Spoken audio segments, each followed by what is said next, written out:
guys, your host, your boy, George Mackay, back in studio again today, pre-recorded, and I got a good one.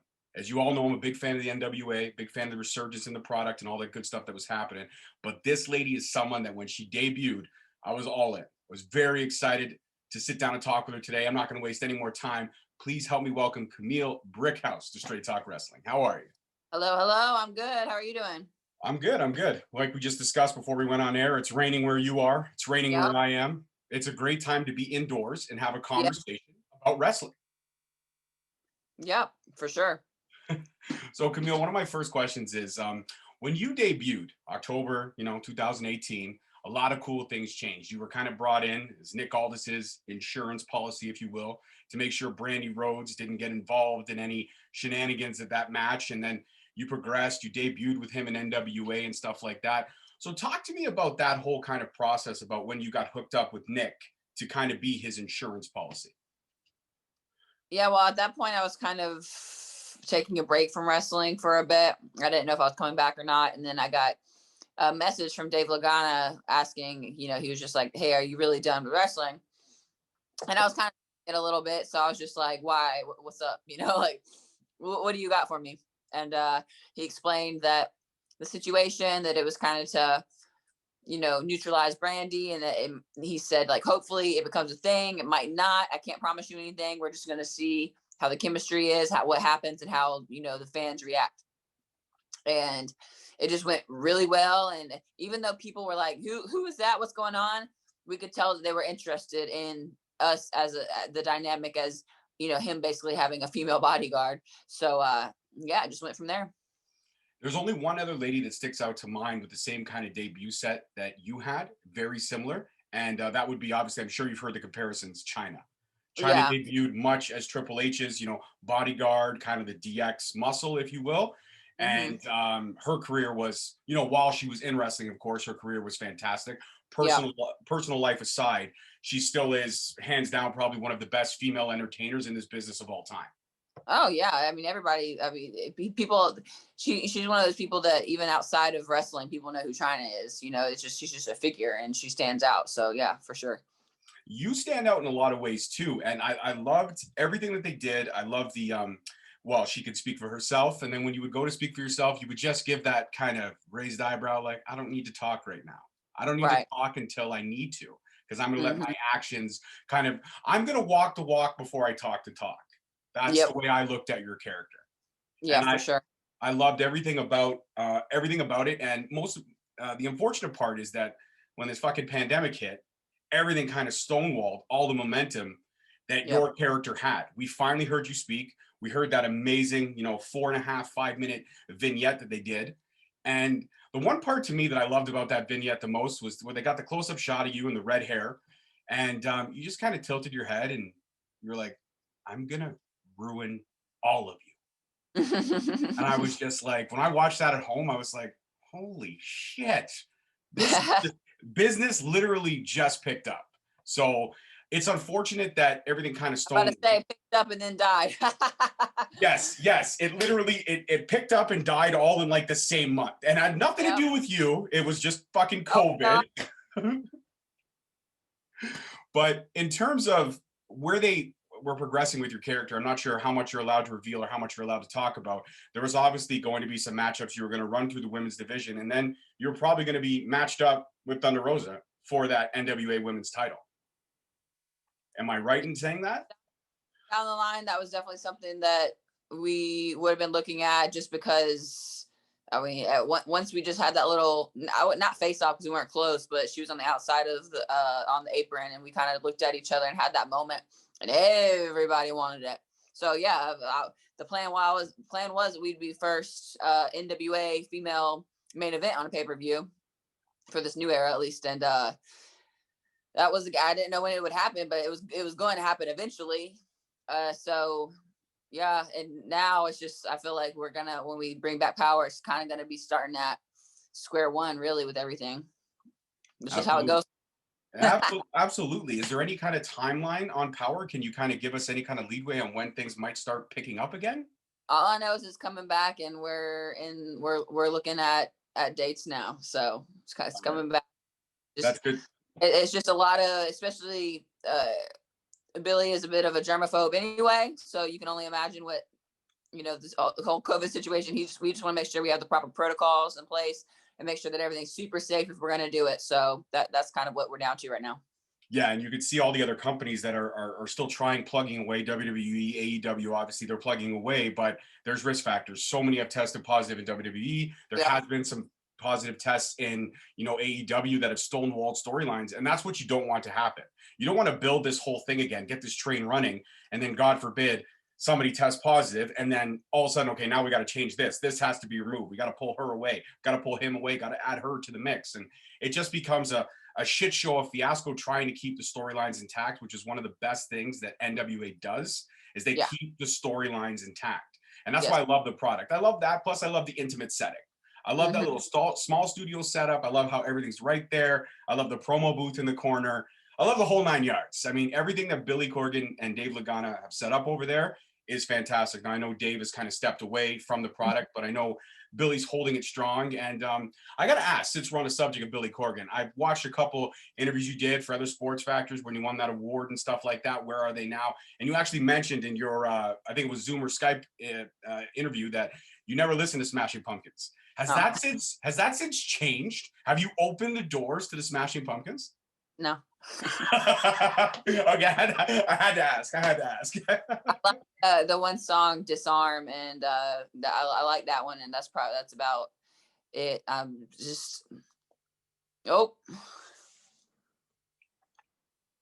you there? There we go. We are. Yes, we are. Sorry. I put my phone on Do Not Disturb, but a phone call came through somehow. So yeah, I just am not into that genre of music that much. I respect him as an artist, and I know he has a bazillion million fans. So, I'm a fan of him. I just don't listen to that music. What do you listen to? What are your musical tastes? I mean, I listen to everything from Broadway musical stuff to pop to rap to hip hop to.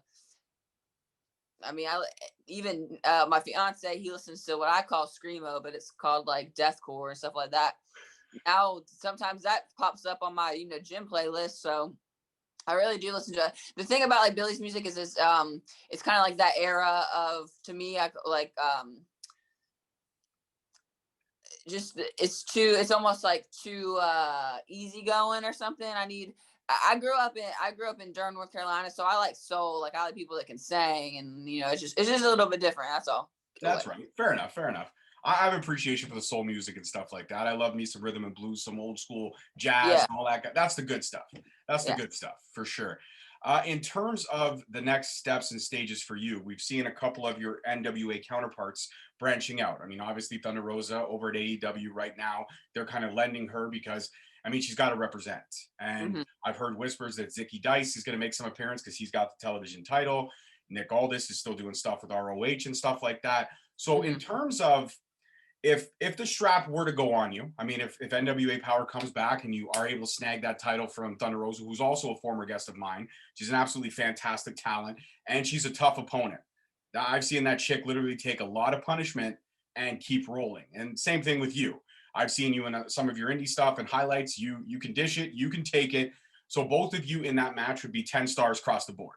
But in terms of if you were to get that strap, would you, I mean, if things get shut down again, would you be interested in branching out and going over and being shared with other promotions as long as you can, represent the NWA flag proudly?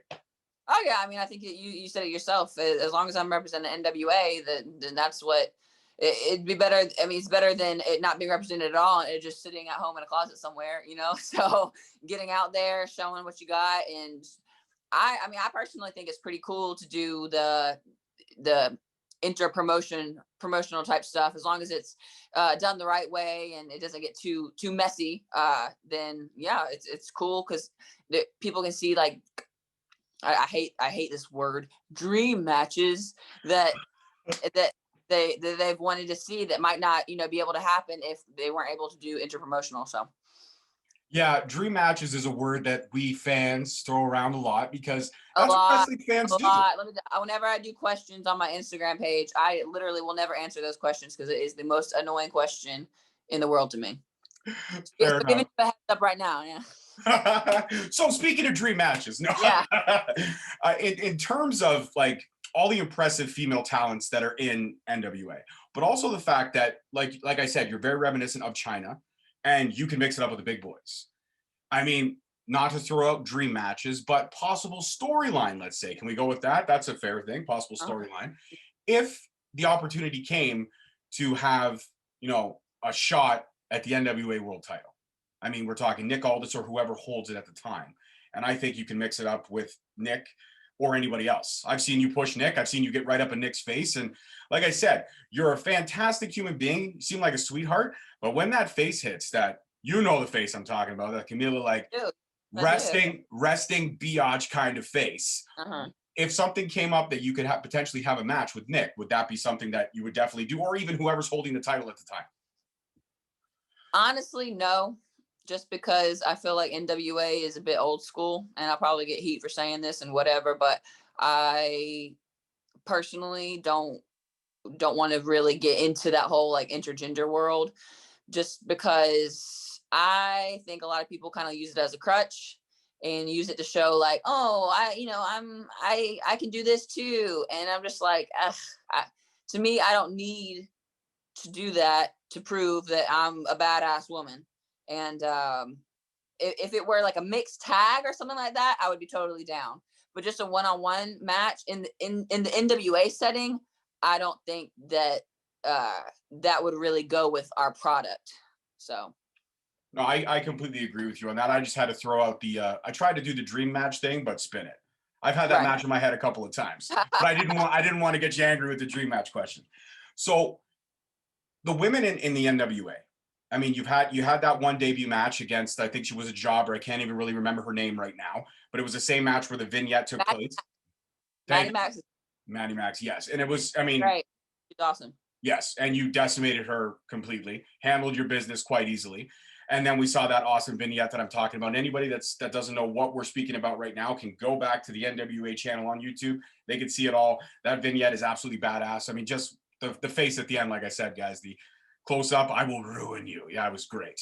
But with all the other women coming up, I mean, Thunder Rosa, that's definitely the end peak of the mountain, but you would have to run through Melina. You would have to run through, Sienna, Allison Kay. You would have to run through Marty Bell. There is literally an amazing crop of females over there.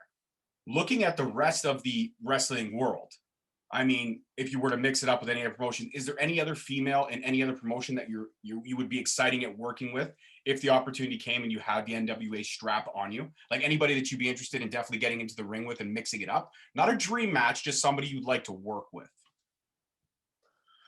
Well, I always just think about money. And a big time money match. If it was someone not in NWA, I'd say I like Rhea Ripley, just because I mean she has a lot of buzz right now, and she's another big girl. And I actually don't really like big girl on big girl, because I like the kind of underdog story stuff like that. I think that those are the most interesting matches. But for some reason, fans, they want to see two biggins go at it, and so I think that would be an interesting match, and I think that it would do a lot of buzz. Absolutely. And yeah, as wrestling fans, we've kind of been trained for the juggernauts of the, squared Right. circle. I mean, you think of all the big time greats, Andre the Giant, Hulk Hogan, the immovable force meets the immovable object, all that kind of stuff. The build is always there. So as wrestling fans, we're drawn towards that. That's just natural ability. Right. In terms of everything that's going on over there right now with COVID, I mean, here where I am in Toronto, the numbers, they're spiking consistently. We've locked down things. We're back in certain stages. But over there in the US, there's a lot of great things that are happening because there's a lot of indie shows that are happening here and there. I've noticed a couple of your tweets and all the stuff that you're kind of promoting when you're not promoting like the NWA. So in terms of over there with the indie shows, are all the protocols in place? Is the safety first there for the performers?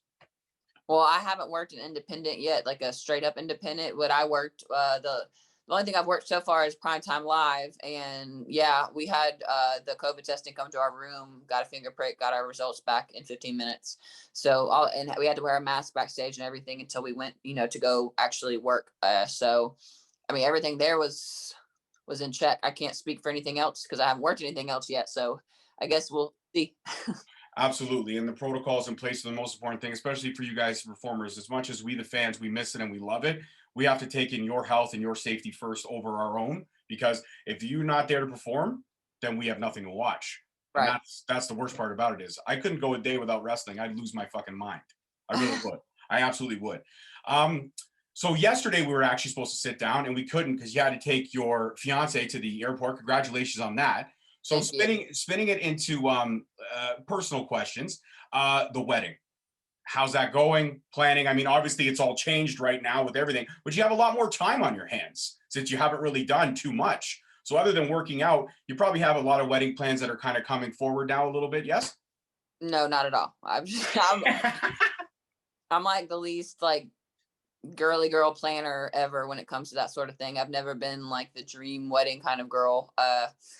And we're not planning on getting married until like 2022 anyway, because with all this stuff going on, he has family in the UK. So with all this stuff going on, there's really no point of planning it right now and then having to get stressed out because the time's coming close and they might still be in a lockdown and blah, blah, blah. So the year, we're not even looking at next year. We're looking at 2022.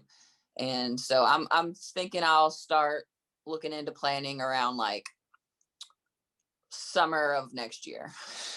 Okay, that's fair. You got to put your feet up and have your time. So, what have you been doing really much to kind of monopolize your time? I mean, working out, obviously. I mean, if anybody follows your Instagram, you can see all the awesome photos that you and your fiance are taking. I mean, how like jacked you look. Like, I look at your legs and I'm like, damn. Like, I wish I had that kind of muscle tone.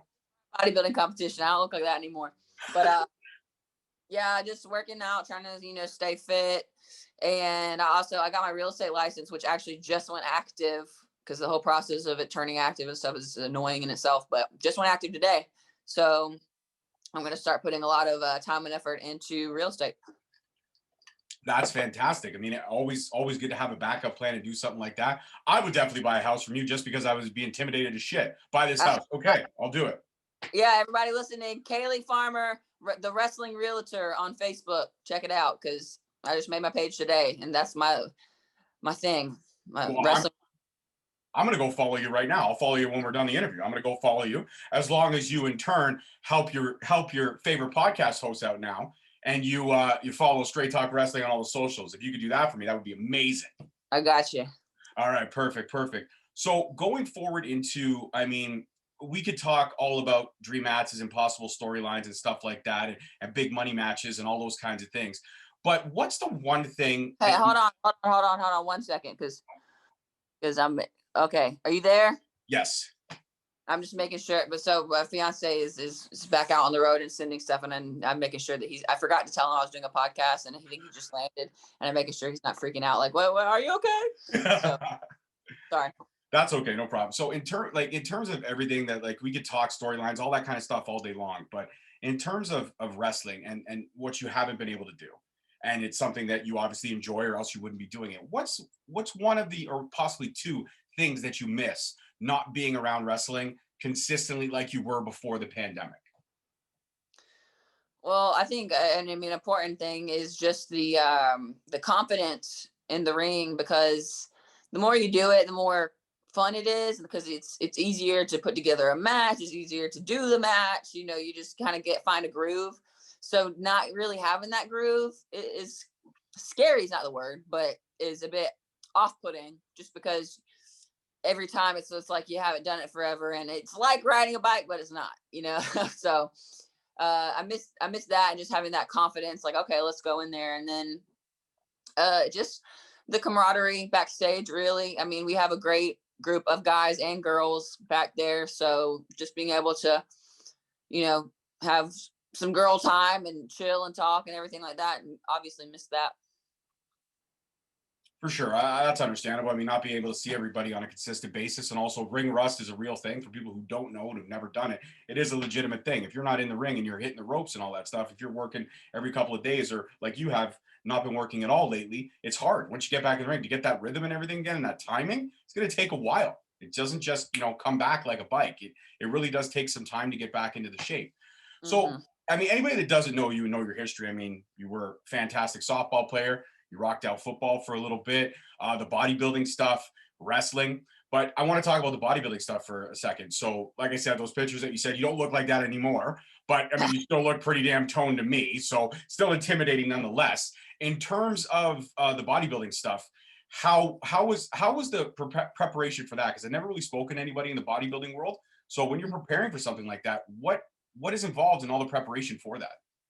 Well, if you're going to do it and you want to actually be successful, you need to get a coach. So the coach is going to do everything from sending you your training plans in the gym to your food. Now, when it comes to dieting down for a competition like this, diet is the most important thing ever. Like this, training is a little bit of it. You still need to work hard in the gym, but it's all diet. So most people do like 16-week preps. I made the decision to do, because I just was one day, it was like quarantine weight was kind of coming on a little bit. And one night I just had a big blowout and I was like, I'm sorry for cussing, but I have to here. I was like, fuck it. I'm just going to do a show because I need a reason I need a goal. And I like having goals with timelines on them. So I was like, I need a goal. I'm going to text a coach that I used to work with when I lived in Florida. I just texted him. I was like, hey, I want to do a show. What show can we do? And I was 13 weeks out at that point. And you just kind of send in your weight and your updated pictures, like maybe send pictures once a week when you're a few weeks out to your coach. He looks at you, messes around with the food intake a little bit and the training plan a little bit. And every week you're it's a 24/7 job because the food thing is 24/7. You're always thinking about, and it's every 2.5 hours or so that you're eating something and you're having to measure out every single little bit. So it's a job. It's a 24/7 job. So what was the diet restricted to? Was there any restrictions, or were you pretty much allowed to eat whatever you wanted to? But hell no. Absolutely not. No. In the morning, usually have like some eggs and oatmeal. Like I said, all of this is measured out, but I'm not going to get deep into that. But then like chicken, rice, potato, lean beef, and some veggies here and there. Wow. Okay, fantastic. And did your fiance not so much join with you, but was he kind of because he wanted so I set up a photo shoot for the day after just so he could also have a goal to shoot for too. And because that would be, that's why you see a lot of bodybuilders, if they're dating someone, usually it's another bodybuilder, because if your partner is eating shit all the time and you're trying to eat healthy, that's basically impossible. That's just that is just killing yourself and just torture. So yeah, we both kind of did it together. He basically ate the same types of foods I ate, but he didn't obviously like measure everything out so meticulously. So that was the only difference. But yeah, he was dieting with me pretty much. That's awesome. When you have that support system, that helps you work harder, because while you're sitting there and you're proportioning everything out, he's not scarfing down, like a steak and mashed potatoes and all that kind of good stuff, right? And you're sitting there going, but me and him both had real bad sweet tooth. So that was the, as long as he wasn't sitting there eating chocolate and stuff in front of me, we're good. Okay, so let's spin sweet tooth for a second, because I got a sweet tooth too. So when you're on the road and you're, when you were going from show to show or going NWA stuff like that, what was the one thing sweet tooth wise? I mean, there's a million things. There's candy bars, there's chips, there's cakes, donuts, all kinds of danishes, all kinds of stuff. What was the one thing that if you could get your hands on it, you would anytime? Donuts. Okay. And a particular brand of donuts? Krispy Kreme? Definitely, Krispy Kreme over Dunkin' for sure. But if I could find like a little mom and pop place, I would rather go there. So it's between donuts for like midday type stuff. If it's like late night, usually it's like a chocolate chip cookie. Nice. Do you have a brand of chocolate chip cookie that your go-to, or no? No, just not a good hot one. I don't nothing cold or old. Okay. Hot, not cold, not old. Perfect. And what else, like food wise? I mean, since we're on the subject, now you're making me hungry, by the way. Thanks. I just ate, but now I'm getting hungry again. What kind of things do you like to eat? If you're not obviously dieting and working towards the goal of bodybuilding, what are some of your favorite foods? I like sushi. Okay. And people were like, what's your favorite cheat meal? And I said sushi. And they're like, oh, that's healthy. Y'all are tripping because sushi, American sushi is not healthy. There's like cream cheese and all this crap in it. But yeah, I like sushi. I like pizza occasionally if it's good pizza, or I'm just really craving it. I'm a big like carbaholic, so all the carbs. All the carbs anymore. Yeah, I'm also a carbaholic too, and I have the body mass to prove that. I love my carbs as well, so that's good. That's good. In terms of when Power gets back, and if we have to start these storylines up again, do you think Billy's going to go right into the mix with you and Thunder Rosa, or are we going to work our way through the women's division to get to Thunder Rosa? I would hope that I have to work for it. I don't think, I want to prove myself. I want to have a few more matches to show, a little bit more of what I can do. I think it'd be kind of weird to go straight into like a 15-20 minute title match without, straight from a squash match basically to that is a bit weird. So I would like to have a few more matches and just kind of mix it up with a few more people first. Absolutely. I think it would probably, if I was Billy, if I'm in his mindset, I would probably go Marty Bell first, Melina, definitely Sienna, and then I would probably make the jump to Thunder Rosa after that for sure. I think you've got to work your way through those ranks for sure. But in terms of I can't really put a timeline or a goal on it, but you said you are a goal-oriented person, so I'll throw this question out there. In 5 years, where does Kamille want to be? Oh, I want to be in a house that I bought with my fiance and dog and sipping some coffee on the back porch, just maybe screened in, hopefully. Let's screen that thing in. Fenced in backyard. That's what I want. I want to be selling a whole bunch of houses. So like at the point where like if I want to go on vacation and I buy a plane ticket, I don't gotta like worry about my bank account. I can just buy it. Because I don't want to be filthy, stinking rich. I want to be that kind of, wealthy, where I can just get a plane ticket if I want to. And wrestling wise, I just want to help a company grow and get eyes on it. I mean, that's it. That's doing your job. I mean, as an individual, type of sport or job or whatever you want to call it. But at the same time, you are hired by a company. So how you prove that you're doing your job right, whether you have a title, whether you have whatever, is you help get eyes on that company and help bring people to watch it and help people stay there. So that's what I want to be doing. Absolutely. I think that's a great mindset to have. And I think with NWA, you are in the right spot. I think, like I said, I'm a big fan of that. I was a big fan of the NWA before it went away. And now that it's back, or was back before the fucking COVID ruined everything. We can just talk for an hour about how COVID ruined everything. No, but I think that's the best place for you. And I think that's definitely a place where, there's a lot of opportunity and potential to grow. And I think that when and if the time comes and the strap is on you, I definitely see you destined for a very long and healthy title run. I don't see it just being, 3 or 4 months. I see it being consistent. And I see there being great back and forths. Like, I almost can't wait for her to drop it just so you guys can have, Kamille Brickhouse versus Thunder Rosa 2 to go back for her to try to get it back. I mean, right. In terms of matches, though, stipulation matches, if you and Thunder Rosa, when you get there, were to do a best of 3, where you won and then maybe she won again, and then it was that final kind of rubber match, and if a stipulation was involved, say maybe a ladder match or, falls count anywhere, Iron Woman match, would that be something that you would be interested in as well? No. So just a straight up match. Yeah, I'm not crazy, what's the word I'm looking for? Daredevil person. I don't want to be climbing no ladders. I don't want to be using sharp objects. I got a regular job too. So yeah, I'm good on that. I'd rather just, like I said, I don't know.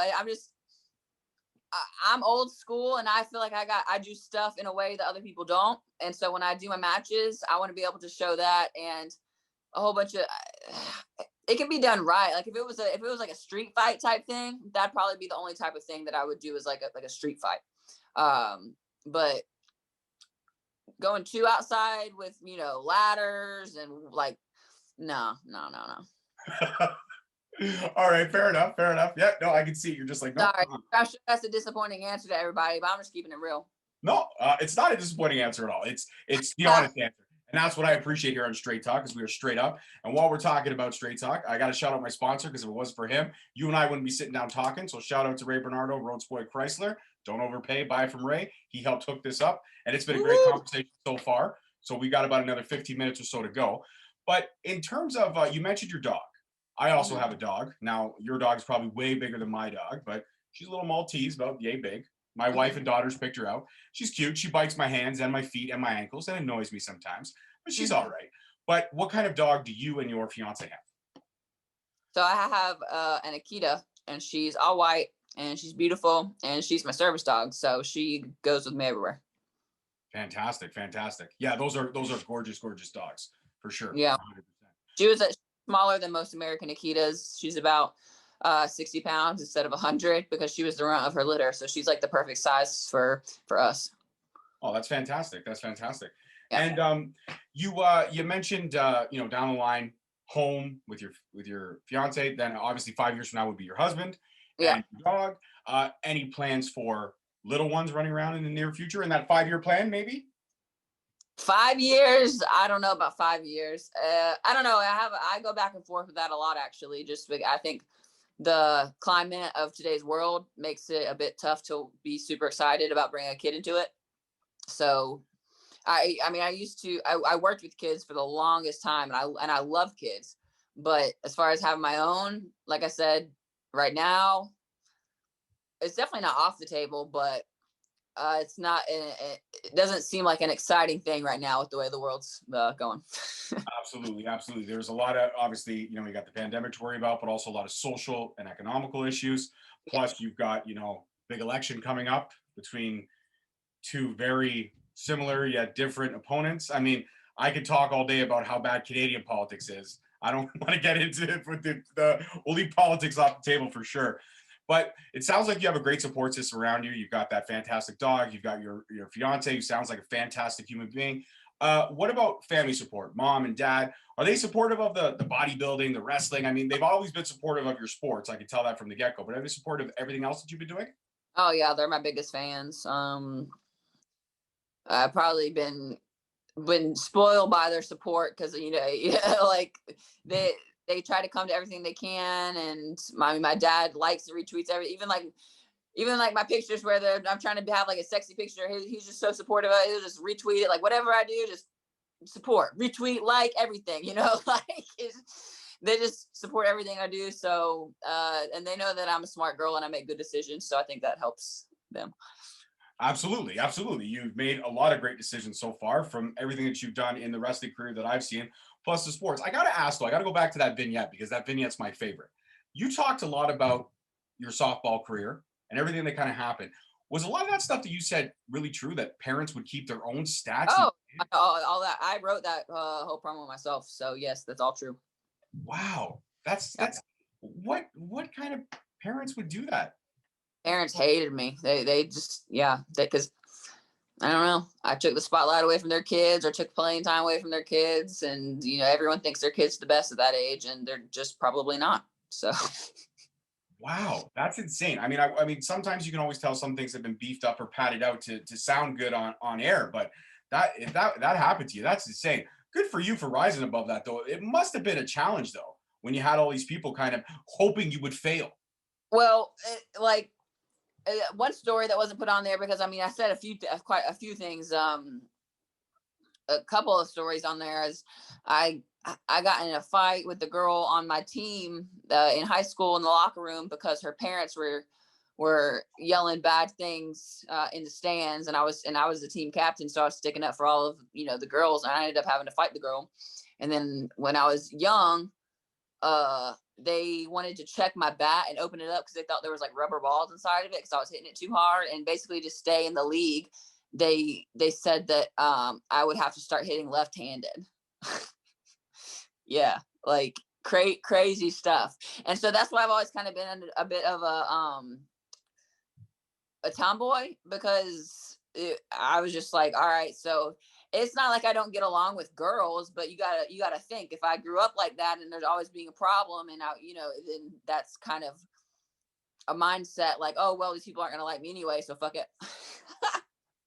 Keep it 100. No, for sure. But that's, I feel bad for you that you went through it, but it sounds like you rose above it. And it sounds like, again, that a great support system around you helped you get past all of it anyways. Yeah, I just let, and I mean, that's why the character I mean, I'm pretty talkative and stuff like that. So that part of it, the character's not me, but the part that is me is I've always been like a lion doesn't have to say they're a lion. Someone doesn't, especially in wrestling, it just drives me crazy. People are putting themselves over all the time. And I've never had to do that because I always let my stats speak for themselves and my accomplishments speak for themselves. So I've never been that type of person. And I in wrestling, especially nowadays, it almost kind of helps if you're that type of person. It really does, because the fans eat it up for some reason. But I just can't be. That's not me.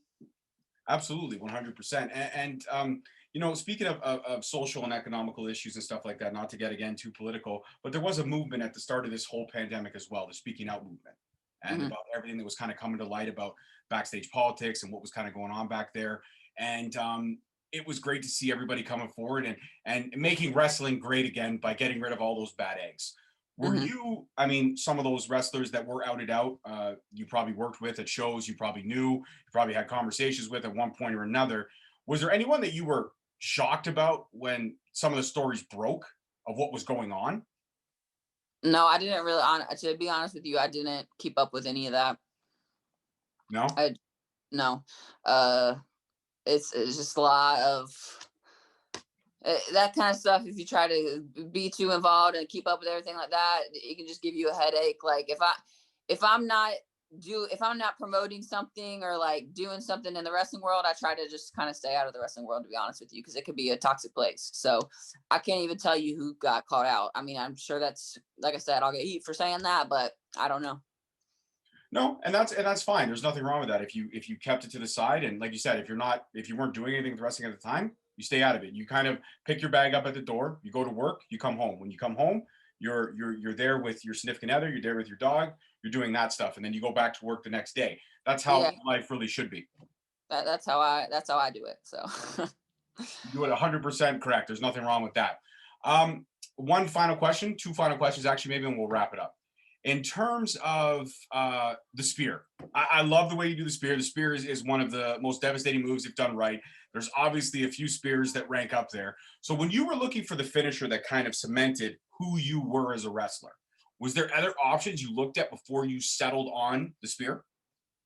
No. Since I played football, and my gimmick when I first started the indies was a football player, it only made sense. And that's why I tell people too, I was like, I don't really do a spear because some people are like, oh, well, shit, but I tackle a bitch. That's what I do. It's a very just form technique tackle, a football tackle. So that's what it is. And if you don't like it, then oh well, that's what I do. Nah, there's nothing wrong with that. Was there and obviously, I mean, your last name is Brickhouse, Powerhouse. It's all there. It's very plain to see. Is there any other things that when you do get back into the ring and when power returns, is there anything you're looking to up your repertoire with? Or are you looking to maybe? Yeah, I got a couple things in my up my sleeve right now. So okay. I'm not gonna say what they are, but yeah. Of course, I was hoping for a Straight Talk exclusive, but I could see by the Cheshire Cat grin on your face, I'm not going to get it. That's fine. I understand. I understand. No problem. And one final question: if there is a young, boy or girl watching this interview and they are a big fan of yours, and they kind of, because everybody looks up to an idol at one point or another, if they are looking up to you and they say, "Man, I love what she's doing," or "I really want to kind of go that route," what kind of advice would you I haven't asked this question forever, but I feel like you would give an awesome answer because you're 100% real and honest, and I appreciate that. What kind of advice would you pass on to that young fan? It's kind of a bit of two parts, but I think they're both important. One, it is respect the people above you and who have been there and done that, but at the same time, know your worth. There's a fine line between paying your dues and getting taken advantage of. So I think that you got to kind of find that line and be able to sell yourself and show people what you got and think of yourself very highly and have a high value without coming across as like you're owed something. So, I mean, that's kind of, everyone's going to find a different way of doing that, but I think that's super important. And also, especially in wrestling, to have something going on in your life outside of wrestling, because the thing about wrestling is there's no more Rocks or Steve Austins or anybody like that where you're on top and people know your name all the time. It is a literally, it's just a Ferris wheel. And if you're in a big time program, you might be on top. Everybody might be talking about you at that moment. But as soon as that program's over, you're back going to the bottom of the Ferris wheel. People might forget your name. People might forget you freaking exist. But guess what's going to happen? You're going to get to the top of the Ferris wheel again. So you just got to be able to ride everything with the ebb and flows. And what helps is having stuff outside of wrestling going for you. So I think that's super important. And I knew that you were going to give a classy answer, and you did. So bravo on that. And when this episode drops, it'll be very close to Christmas. It'll also be very close to the end of 2020, which a lot of us would like to see end rather quickly. Yeah. In terms of, I mean, I don't know if you celebrate Christmas. I'm sure you do. In terms of Christmas, is there a special gift you're looking forward to? Because maybe when the fiance, if he's watching this interview, we can help give him some hints. We're going to be in the UK for Christmas, as long as, you know, they're about to go into another lockdown. So hopefully that's over by the time we get over there. But we're going to be there for about 3 weeks because you got to quarantine for 2. And we really want to see his family. So, I mean, it's just going to, as long as we have a week to enjoy over there, that's going to be the best Christmas gift. Just enjoy, be able to see his family and enjoy the sights and tastes, because they have lots of delicious chocolate over there. So, yeah, we don't do, because we buy tickets to go over there and it's quite expensive, we don't do Christmas gifts for one another, or so that's our Christmas gift, you know, is going over there, and it's great. I really enjoy my time over there, so looking forward to it. Absolutely. Sounds like it'll be a fantastic time, and I hope you guys do get over there, and I hope it's safe, and I hope everybody's happy and healthy, and I hope you have a kick-ass Christmas. Thank you so much today for the time. I'm completely honored to have you on the show. Like I said, I'm a big fan, and now that you gave me one exclusive, that you told me that Power, we're looking at dates, so it's coming. And yeah. I can hold on to that, and yes. I have that little bit of hope. So if there's anybody out there in the world that's stupid enough to not be following you on the socials, go ahead, shout out your socials. So I already told you about my real estate page on Facebook. That's Kaylee Farmer, the Wrestling Realtor, on Facebook. And on Instagram, I am Kamille with a K, Brickhouse. And on Twitter, I'm Kamille Brick, because there wasn't enough room for Brickhouse. So I'm just at Kamille Brick on Twitter.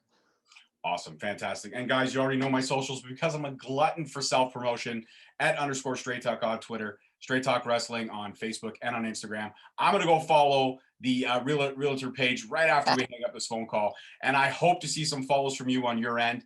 Say hello to your fiance for me. All the best. And when you see Billy again, maybe pass on a message for me that I am a Smashing Pumpkins fan. And I do love his work. I absolutely do love his work.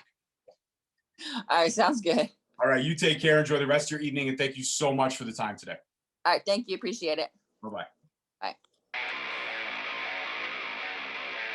Thank you for listening. Tune in next week for another episode on Spreaker, Stitcher, Spotify, iTunes, Google Play, and iHeartRadio. Also follow us on Facebook at Straight Talk Wrestling, on Instagram at Straight Talk Wrestling, and on Twitter at _Straight Talk.